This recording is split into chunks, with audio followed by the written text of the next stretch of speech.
Welcome to Breaking Down Mental Health with Dr. Jones. In these educational videos, Dr. Jones will discuss mental health diagnosis, clinical supervision, using technology in counseling, multiculturalism, and many other topics to help you get a healthy understanding of why mental health is important. Please don't forget to like, subscribe, and hit the notification button if you enjoy these videos. In this video, we're continuing to work through the book, I'm Still Here, Black Dignity in a World Made for Whiteness. We'll be looking at chapters 7 and 8, talking about the thoughts on integration in the workplace. This is a friendly reminder to you, if you have not yet purchased this book, please purchase this book and read it prior to watching this video so you can understand the context from which this book is coming through. This is a book by Austin Channing Brown, so I'll make sure I give credit to the author of this book. And so what I want to do is make sure I'm extending the thoughts of what the author did in the book, and so you can have an idea of where this information is coming from. So we're looking at how do you integrate her thoughts in the book into the workplace, especially for us who are in the mental health field. So in chapter 7 of the book, she titled this chapter, Nice White People.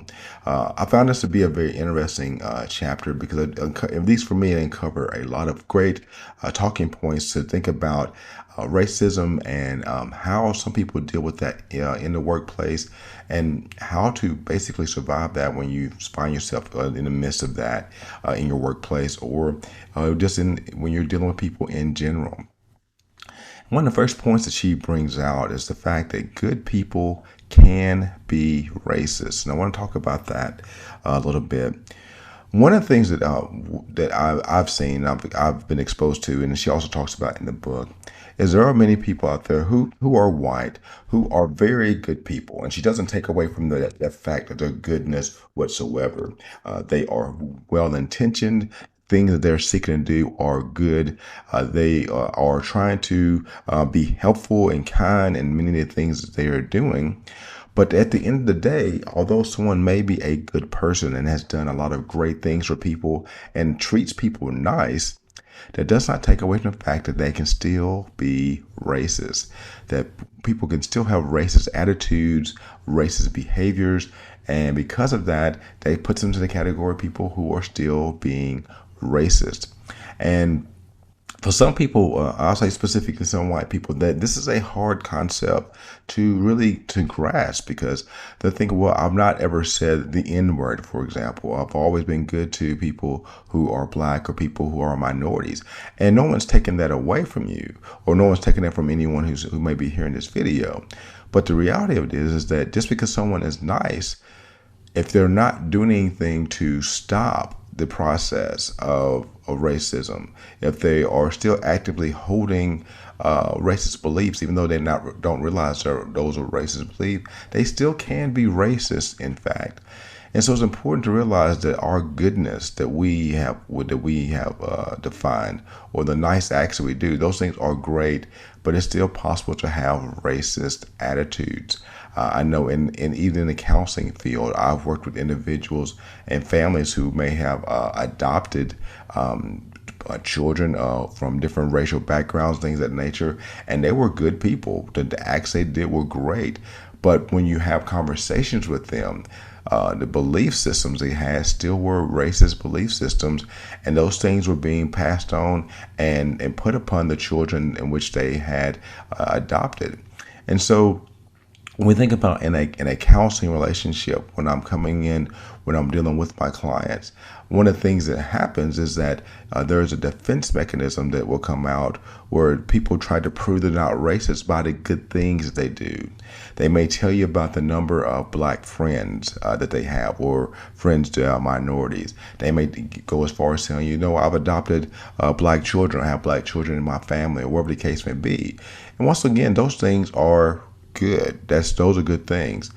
But that does not take away from the fact that someone can still have racist ideas.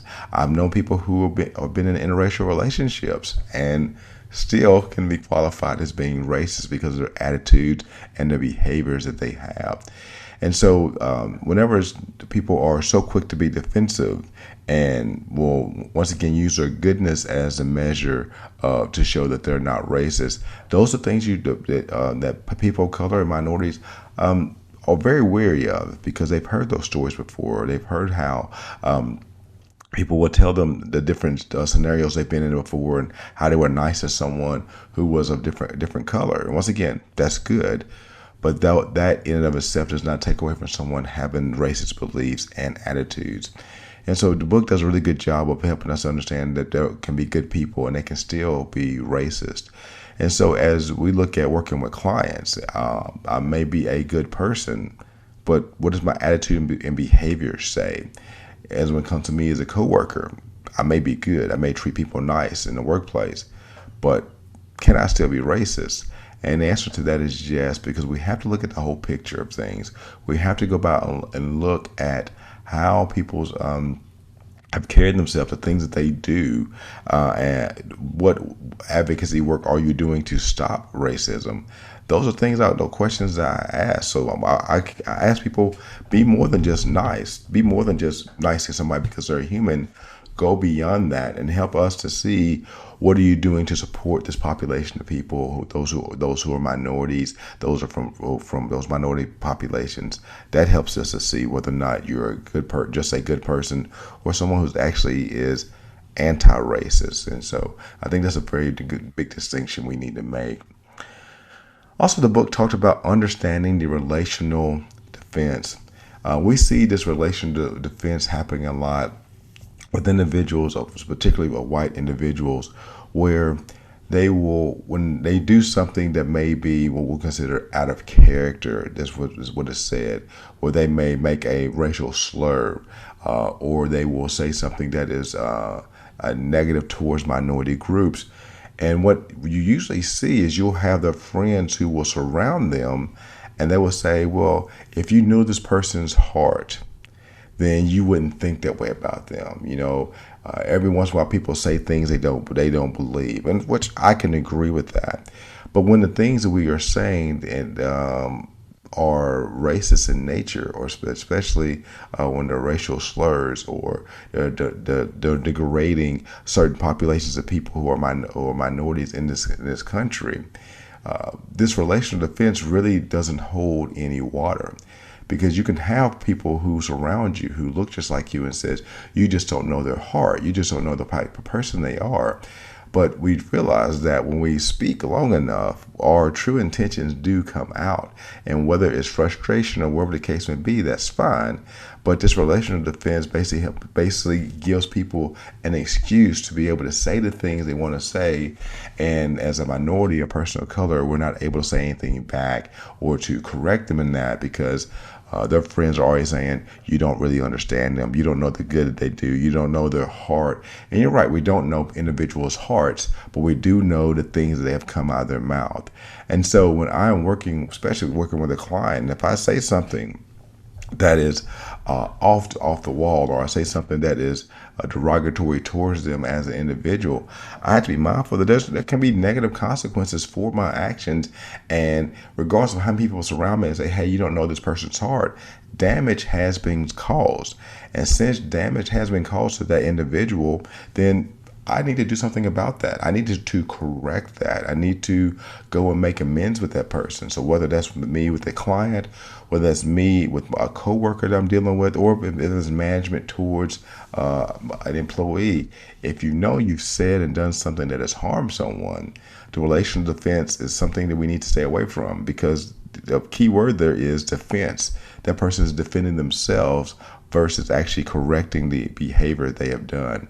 And so this relational defense is something we see a lot in counseling. We see it outside of counseling, where people are focusing more on their good deeds and the people that can vouch for them, versus just dealing with the things that they have said and the things they have done. Now, does that mean that a person can't ever redeem themselves? No, not saying that. I think a person definitely can redeem themselves, but it has to be more than just words. It can't just be, I'm sorry, or just an apology for what they've done. We want to see a change of behavior, a change of attitude, a change on how they approach things. And when we see that change, I think people can believe this person has changed the way they become. But just simply apologizing for something you have done and not making any behavioral changes doesn't really help anything. I always use the example, if someone was to walk through the room and I kick them, and they say, "Hey, you kicked me," and I say, "Well, I'm sorry about that." But if every time they come to the room and I kick them, they are going to learn that they cannot trust me, regardless of how many times I've apologized to them. It's not until I acknowledge what I'm doing to that person and change my behavior do they even have a possibility to be able to start to learn how to trust me. So we want to get rid of this whole relational defense and start getting to the point where we're actually changing our thoughts and changing our behavior towards people. And that's where I feel like the biggest amount of change is going to come. There was a great quote in the book, and I definitely want to read this. And it says, most white people are more worried about being called racist than whether or not their actions are in fact racist or harmful. And I felt like it was a very powerful quote from Austin Channing Brown, that the R word, as we'll call it, that people don't like being called that, because that goes to their character, that goes to who they are as a person. That can be damaging for them in their career to be called that. And most people will focus on being called that term, but they won't spend the time to see, did I cause harm? Are the behaviors and things I did, are they in fact actually racist? Did I cause harm for somebody? Or am I still trying to defend myself? And I do believe that is just a part of human nature. I think we want to defend ourselves as much as possible. But I think that's something that we have to realize, is that if I've harmed someone, whether it was intentional, unintentional, the things I said were insensitive, or the things I said were racist, I've got to do something about that. So it's not just about me trying to be offended because someone said that I've been racist. What I need to do is figure out, like, what did I do was racist? Can I acknowledge what I said was racist? Can I acknowledge I actually harmed someone else? And the most important thing is, what am I going to do about it? And that is something that I think is something that I hope that resonates with all of us, is that a lot in this chapter, a lot of this is about action. It's not just about the words that are coming out of our mouth. It's what actions are we taking so that things will be different? And if we're not really ready to make any actions, then I would simply say, don't make the apology, because an apology without actions only causes more anger for other people, and that becomes even more problematic. When people say, "Well, I've told them I'm sorry 4 or 5 times," great. How have you changed? What are you doing now, different now than when you did before you said that? And if we don't see that change happening, that becomes very problematic. So let's focus on behavior changes. Let's focus on mindset changes, and not so much just on the quick apology and I'm sorry, because those things only go so far, regardless if you're talking about clients or coworkers or working with your employees. People are looking for changed behavior. And once changed behavior can be established and people can trust and see that you do have their best interest in mind, you are able to bring people back to the table at that point. But it's important to make sure that you are doing that. Also, she touched on the topic of understanding white guilt. So let me tell you, I guess, some misnomers I've heard about white guilt in the past, and hopefully we'll give some good insight into this. I think there is a belief system out there that as African Americans or as people of color or as minority groups, we are wanting people who are white to walk around and feel guilty about something that happened hundreds of years ago. That we're wanting you, when we talk about enslavement, when we're talking about redlining, when we're talking about cultural appropriation, all these things that have happened in the past, and some of those things that continue to this day, that we're wanting people who are white to walk around and feel bad about themselves, that we want to teach these things in school so their children feel bad about themselves. And the reality is, that's not the goal. The goal is not for people to feel guilty. The goal is for people to acknowledge if they've had a part in that system to do something about it. Because it's hard as a person of color for me to go and to talk to someone who is, I would say, quote unquote, not a nice white person who is doing things that they shouldn't be doing. A lot of times when I go and I try to speak to them about what they're doing, they don't hear me because they're choosing not to hear me. It's a lot more powerful to have somebody from your own cultural group to come to you and say, hey, are you thinking about what you're saying? So maybe it's that person who is telling that joke that it's a racist joke, or making fun of a group of people, whatever the case may be. And those are spaces that I can't really find myself stepping into, because a person will automatically think, well, I'm just overly sensitive, or you don't know how to take a joke. But whenever it's someone from their own culture, they can tell them, you know what, that's not good. The things that you're saying aren't helpful. It's offensive the way you're talking to other people. And so, no, when we think about white guilt, no one is wanting people, especially those who are white, to walk around feeling guilty all the time. Now, if you've done something to be guilty for, then guilt is a very healthy thing, because guilt hopefully leads to a change in behavior. But no one is wanting you to take responsibility for something that you have not done. But we are wanting you to do something about in the sphere of influence that you have. What are you doing in those spaces? Are you speaking up when you need to speak up? Are you saying the things that you need to say when they need to be said? Are you calling out your friends on things when they're saying things that are not right? And so, are you asking questions of people on why they think the way that they do? And I think that's a space where you can be able to get rid of your white guilt, because you're actually choosing to be a part of be a part of the solution instead of being a part of the problem. Because the more and more those people who are white stay in that space of not saying anything, you're basically giving people permission to say what they want to, and you're really still rubber stamping their ideology. So that joke that they say around you, and even if you laugh and laugh uncomfortably, you're telling them, you know what, this is okay. I don't mind you saying this. Versus, once again, calling that person out and saying that's not something that needs to be said. So this white guilt thing that people are experiencing is one of those things that we have to really be mindful of, that people do feel guilt if they've done something wrong. But if you've not done anything wrong, the question is, what are you doing right? What are you stopping? What actions are you doing to help stop racism in this country? Those are just some things to think about. Also, she talked about in this Nice White People chapter, she talks about how black people are not the priest for the white soul. That thought really hit hard. I cannot tell you the number of times that where I've had white colleagues will come up to me, and because they're comfortable with me, which I'm glad they're comfortable with me, they will share stories of things that they have done in the past that were racist in nature, or things that they've said and done that have not been very mindful of those from other populations. And what they do is they come to me almost in a confessional style to say, hey, you know what? I used to be this way, or I used to do these things. I've done these things before. And part of what is happening is they're wanting me to tell them that they're forgiven and that they're okay. And so I become, in lack of a better term, they're confessing to me as their priest, and I'm supposed to absolve them from what they have done.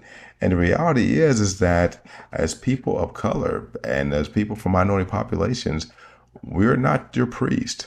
We're not here to make white souls feel better about things they've done in the past. I would say if you're feeling bad about something that you have done, and you're starting to realize some of the behaviors you have not been healthy, I would say go to the source. Go to the person that you have offended. Go to the person that you have hurt. Talk to them about that. Help them to see that, and make a behavioral change, because now you're actually dealing with the person who you have harmed, and you're not just doing it to some random person from their group because you're comfortable with them. And I know from personal experience, and also from other colleagues I have, that this becomes tiring. That I want to be supportive, I want to be helpful, but I don't want to be your storyboard. I don't want to be the person you come to tell your stories to make yourself feel better because you've talked to a person of color and told them how you feel and how you've done these wrong things. My suggestion would be, and I think Austin Channing Brown would say too, go to the person who you've offended, make things right with that person, and that's going to bring a lot more healing in a situation versus coming up to a random person that you know and you're comfortable with. And really that becomes the easy way out whenever I go up and talk to somebody that I'm comfortable with. Growth, change. In order for there to be true growth, there's going to be some things that are going to be uncomfortable. And I invite everyone, if you, regardless of your racial background, if you've done things that have been harmful to other people, to get uncomfortable and make the apology and make behavior changes, because that person that you've done that to, they've been walking around uncomfortable for a long time. And so I just want to remind you of that. Another thing she does in this next chapter, the story we tell, and I've touched on this a little bit in another video, but I want to talk about this a little bit more, is that she talks about how our sanitized history leads to false stories. I challenge you to pick up any history book that we have. And I want you to go through and read through that and take some sneak peeks at some things that are in these history books. And one thing you're going to notice, and one thing you're going to see is that, and I've always been told this, history is always told by the victor. Whoever wins a battle, whoever wins in a situation when there is a war, whoever wins whenever there's a conflict, they're usually the author of the story. And the problem with that is when we're listening to that, we're getting a very sanitized history, and that's dangerous. When we are not able to really admit to our history, if we're not really able to be honest about, yes, this is who we were at one point in our country, and this is where we are now. If we can't do that, we probably need to stop doing this work of trying to bring up diversity, inclusion, and equity. We should stop talking about that until we're really ready to take a good look at our history, because our history has been sanitized. We have cleaned it up and made it more palatable to swallow, because when it's palatable to swallow, it goes down easier and we don't question too many things. But when minority groups begin to come up and change and begin to talk about history from a different perspective, then that causes problems, because now true history is being told, and now that's going to bring light to the false stories we've always been told. When we think about Columbus and Columbus Day, that was sanitized, and we celebrate that. When we think about Thanksgiving, that is something that is sanitized, and so we tell a false narrative in that situation. When we look at those who were enslaved and how some of them enjoyed slavery and how it was a godsend for them, we're sanitizing history. And all that leads to false stories, and it leads to lies that are not healthy or helpful. I brought this up in one video before, but I want to just touch on it a bit again, is there are so many people who are afraid of critical race theory. And I know I brought this up before, but I want to talk about this a little bit. Critical race theory is not something that is new. It's not something that's came out in the past 4 or 5 years. But if you turn on the news and you listen to it, people will convince you this is something that's new. Well, critical race theory has actually been out for several decades now. And the whole purpose behind critical race theory was a reopening of history to look at it from the right perspective and to say, this is what really happened. But there's a fear that we have of telling that, because we are now using our children as pawns in this story. Because what we're saying is, well, I don't want my kids being taught something that's going to make them feel bad. Okay, let's unpack that a little bit.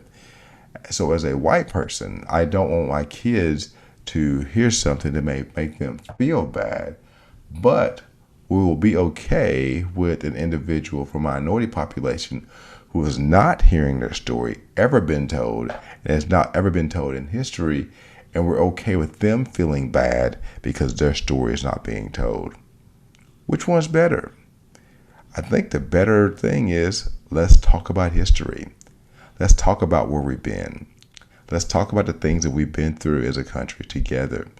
And then once we do that, once we do talk about all that and understand all that, let's now deal with it.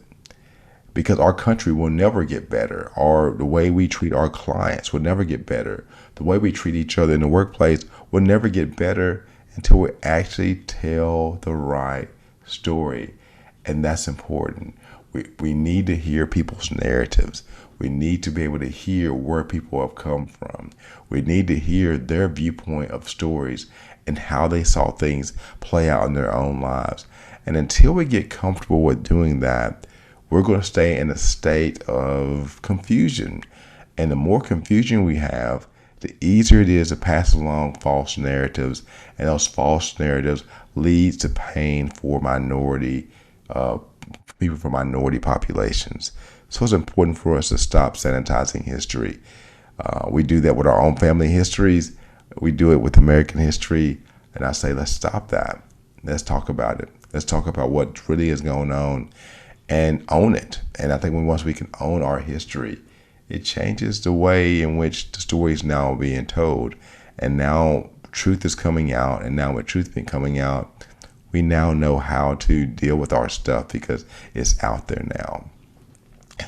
And one of the last quotes I saw in this chapter that I thought was just very powerful was, she says this: our only chance at dismantling racial injustice is being more curious about its origins than we are worried about our comfort. The word comfort comes up so much as we talk about privilege, as we talk about guilt, things of that nature. And when we make decisions based off of comfort, then we are never really challenging ourselves. So if I'm working in a counseling agency or if I'm working with clients that are different from me, if I seek comfort, the question then becomes, whose comfort am I seeking?